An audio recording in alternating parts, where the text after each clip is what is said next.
All right. Good evening. This presentation is in regards to the presidency of Evo Morales of Bolivia and the foreign policy challenges that it presents to the United States. So when Evo Morales Avaya was elected president of Bolivia in 2005, he brought with him sweeping transformative change in a matter of months rather than years. Many of these changes brought him into direct conflict with the United States. Diplomatic relations between the two countries were severed and have yet to be normalized. The primary stumbling block to U.S. relations with Latin America is the counter narcotics policy, and in particular, the U.S. program of coca eradication. In order to move forward, the United States needs to alter its policy uh, toward Bolivia and indeed all of Latin America in many fundamental ways.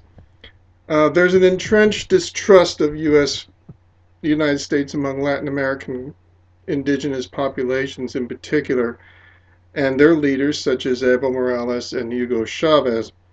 Many Americans view these leaders as just left-wing South American dictators, but in the case of Evo Morales, this isn't necessarily the case. He was freely elected president of Bolivia, won over an overwhelming 54% of the vote. He brings together three dimensions: nationalistic sentiment, concern for the poor, emerging ethnic pride, particularly Amerindian or indigenous pride, and the election of Evo Morales presents a new beginning for this. Indigenous peoples of South America were enslaved to work in the Spanish overlords for many, many years, and the Spanish institutionalized the oppression through the laws of Burgos. The U.S. is seen as synonymous with the colonialists who upheld these laws for many years. In other words, they see the United States as upholding the status quo, which again foments anti-American sentiment. Anti-colonialism gave rise to liberation theology in the 1950s. Liberation theology is a type of Christianity infused with native religion that embraces Marxism as a means of elevating the poor.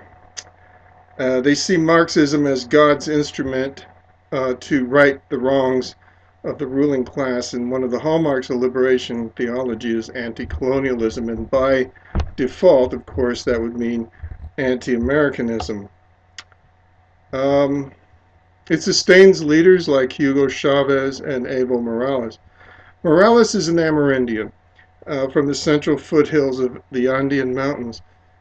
He became a cocoa grower back in the 1970s, and his charisma led him to a leadership position within the Cocolero movement, which is basically a trade union for cocoa growers. He's an outspoken critic of the United States foreign policy, in particular cocoa eradication throughout Bolivia. This made him extremely popular with his target constituency, the indigenous peoples of Bolivia. He also became leader of the Movement of Socialism Party, the MAS, whose stated their goals are to form a nationalization of the natural resources of Bolivia and establish proper representative parliament. As president of the Cocolero Trade Union, Morales further sought to undermine unpopular U.S. anti-drug policies that came into being in the 1980s and 90s. By the late 2005, Morales had garnered enough electoral support among the indigenous peoples to win the presidency. And on December 18, 2005, with nearly 54% of the popular vote, he won presidency. And one of his first things as president was nationalization of the natural gas and oil fields. After just 15 years, these fields become popular, or rather, um, the industry became profitable again. And so naturalization, or the nationalization order of the oil and gas fields of Bolivia, gave foreign investors just 6 months to hand over controlling interest of the state-owned to the state-owned company and renegotiate their contracts. State taxes went from 50% to 82% almost overnight on the largest oil fields, and the state-owned company actually set the prices. Bolivia's nationalization of the oil and gas industry hurt neighboring countries like Brazil and Argentina, causing their prices to rise exponentially. The massive hike in royalties and taxes more than doubled Bolivia's oil revenues in regard to Morales' sweeping nationalization programs. The biggest cause of tension between the United States and Bolivia has to be the coca eradication policy of its counter-narcotics. And coca leaves are a big part of indigenous culture. In fact, they're chewed in to ward off the effects of altitude sickness. And Morales views counter-narcotics policies of the U.S. war on drugs as damaging to the rural poor and the indigenous peoples. And he refuses to allow enforcement of the counter-narcotics policies. And as a result, the United States, they came into confrontation with the United States.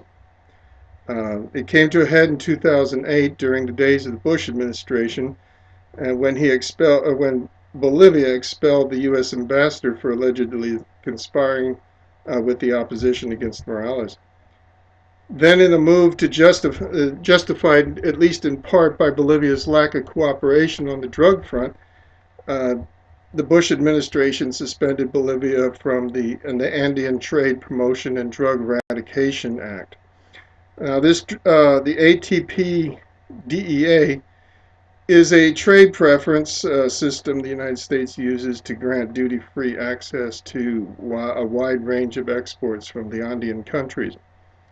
Bolivia expelled all the agents. In retaliation, Bolivia expelled all the drug enforcement agents, and so without the drug enforcement funding, Bolivia has had little success in combating drug traffickers. Without the provisions of the ATP DEA, thousands of Bolivians remain out of work to this day. Fulfilling another campaign promise, Evo Morales established a constitutional assembly. The new constitution dramatically shifted the balance of power in Bolivia by effectively reversing years of discriminatory practices and granting many rights to the self-determination to 36 indigenous nations.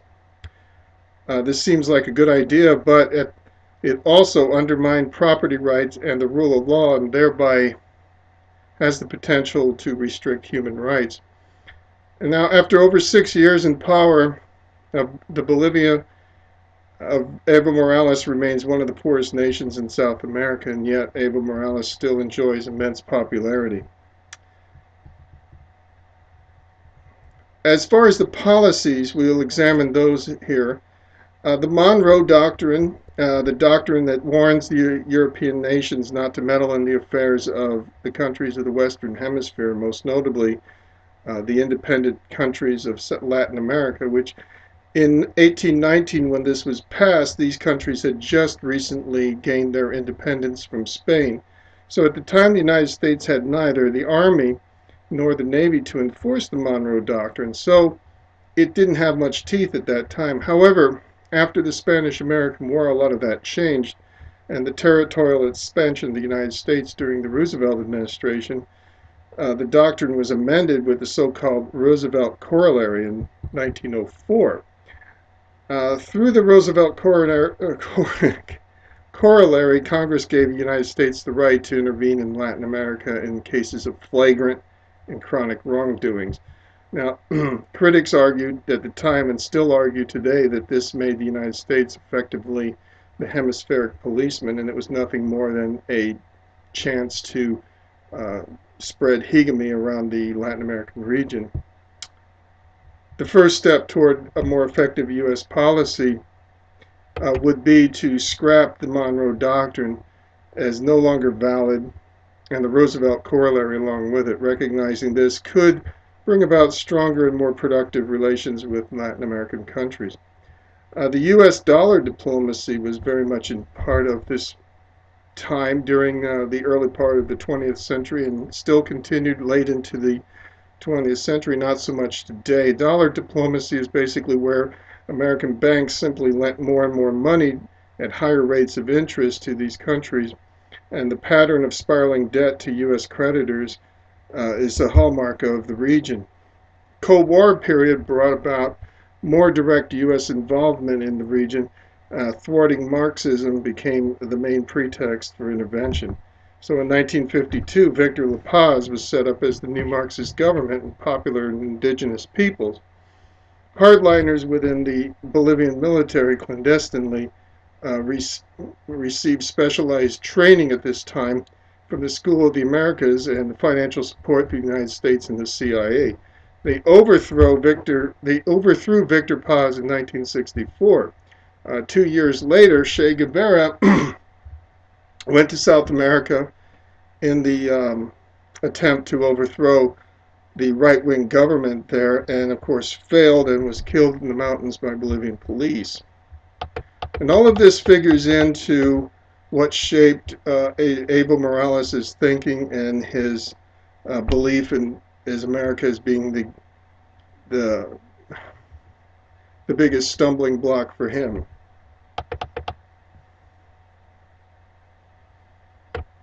The actions of the United States and the involvement, particularly the CIA, helped shape these attitudes. But now, by the 1980s and 90s, the American foreign policy in Latin America became focused primarily on counter-narcotics initiatives known as the War on Drugs.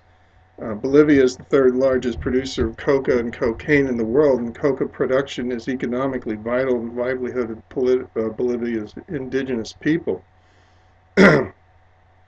Bolivia and the U.S. drug enforcement agents recognized coca's importance and set quotas for legal coca cultivation. But the coca profitability drives most indigenous farmers to exceed these quotas and their meager incomes, of course. And of course, Evo Morales, himself a coca farmer, argued in favor of voluntary restraint and preferred to target drug traffickers. However, without DEA support and DEA funding, it's very difficult for them to accomplish anything. So net coca production rose by over 34%, with potential export quality cocaine production of over 60% just in the first year after he expelled the DEA agents.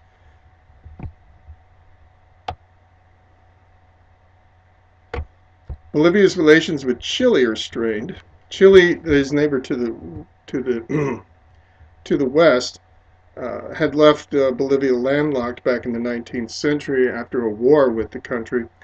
However, Chile offers unrestrained access through sovereign maritime access to Chile. This is not enough. So in March 2011, Morales said he would take this long-standing territorial dispute to an international tribunal. Bolivia and Peru are tied by common territorial disputes with Chile, but relations between the two countries are strained because Peru still maintains a friendly relationship with the United States. And Peru had offered asylum to Bolivian dissidents and maintains and still has DEA agents. So there is there is some tension between the two countries. Brazil and Argentina are Bolivia's closest trading partners, and the countries cooperate closely on drug interdiction policies.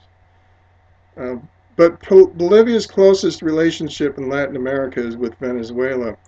In Hugo Chavez, it seems he has a kindred spirit of their opposition to the United States, and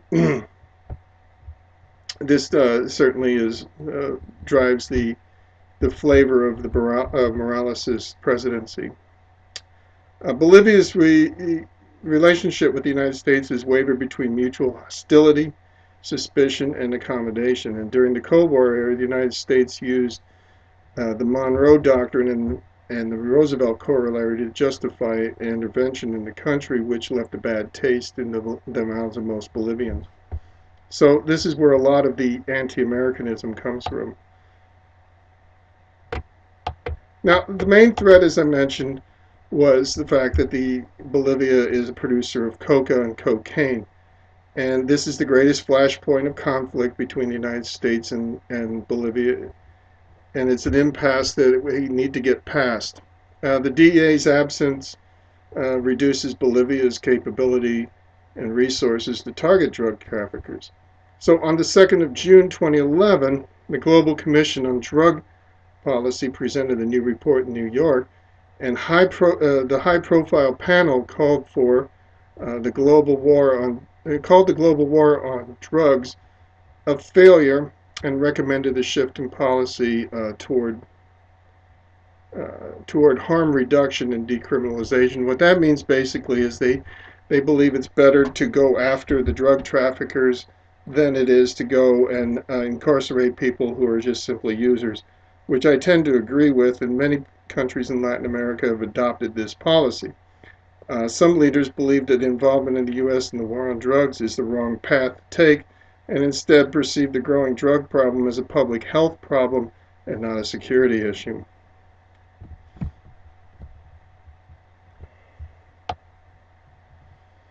The Portuguese reportedly enjoy some success battling their drug abuse problem within the country's borders by decriminalizing personal possession and use of marijuana, cocaine, heroin, and even methamphetamines. They did this in 2001. After 2,000 years, after 10 years of decriminalization, drug usage has not increased in Portugal. Lifetime prevalence rates or the proportion of the population addicted to the drugs has actually decreased, and the incidence of drug-related deaths due to overdose has decreased as well. Incidentally, drug trafficking remains illegal in Portugal, but based on conviction rates, this also declined since 2001.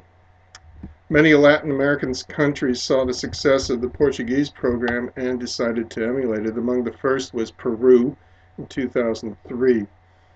Now, academics have long advocated for not just the decriminalization of illicit drugs such as cannabis, but full legalization as a means of controlling substance abuse.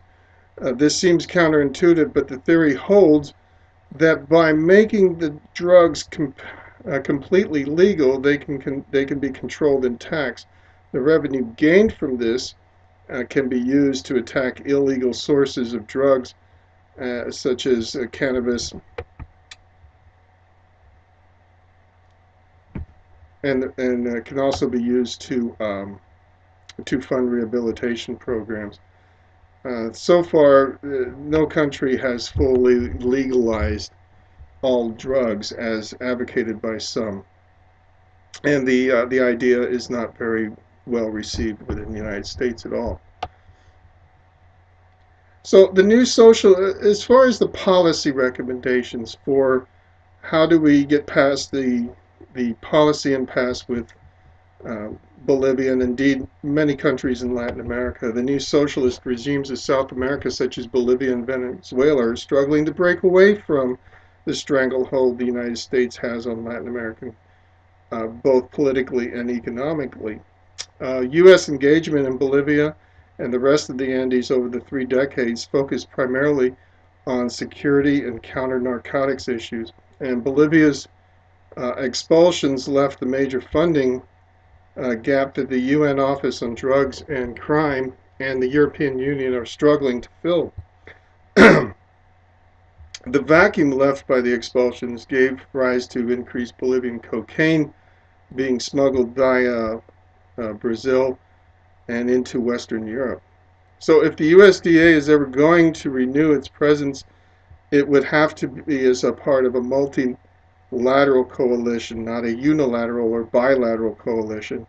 The Bolivian government may welcome such a shift in policy whereby the U.S. anti-narcotics agencies contribute to rather than lead the design and implementation of policies. Because of the suspension of trade did more to energize the champions of anti-Americanism, it should be reinstated as soon as possible. If the U.S. is to regain its relevancy in Bolivia, it needs to take advantage of every opportunity to stay engaged in a positive way. And it needs to continue to reach out to the Bolivian population through beneficial aid packages such as the ATP-DEA. Bolivia can only be reinstated as a beneficiary under an act of Congress, however, so this needs to happen sometime in the next year.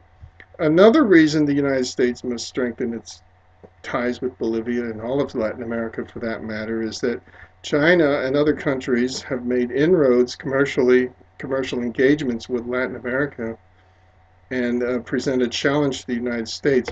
Many Latin American countries see China as a um, viable alternative to the United States, in fact, a preferable alternative to the United States. And so they view this relationship to balance out the United States influence. And as stated earlier, many Latin American countries struggle to break free of American hegemony. China's goal of realizing a multipolar world is the driving force behind it. They use free trade agreements, its own brand of yen diplomacy as a primary tool. In fact, today, within the last 10 years, China has become the largest source of finance for Latin American governments. Chinese loans are effectively serving as an alternate source of income for populist leaders like Hugo Chavez and Evo Morales. So to counter this growing Chinese influence in Latin America, the United States needs a long-term soft power approach to improve relations with Latin America. And that needs to be targeted foreign aid. See, by directing the aid toward the poor and indigenous, the people who actually need it, the populist government political base, the U.S. could diminish the distrust and counter anti-American attitude. This is a very long process. This doesn't happen overnight. The U.S. needs to overcome past suspicions and help cement Brazil's position as a primary force for stability in the region, and they need to forge an effective trade agreement with Brazil. To that end, the United States State Department should appoint special envoys to make this happen and handle this potentially hostile countries like Venezuela and Bolivia and forge trade agreements with countries like Brazil.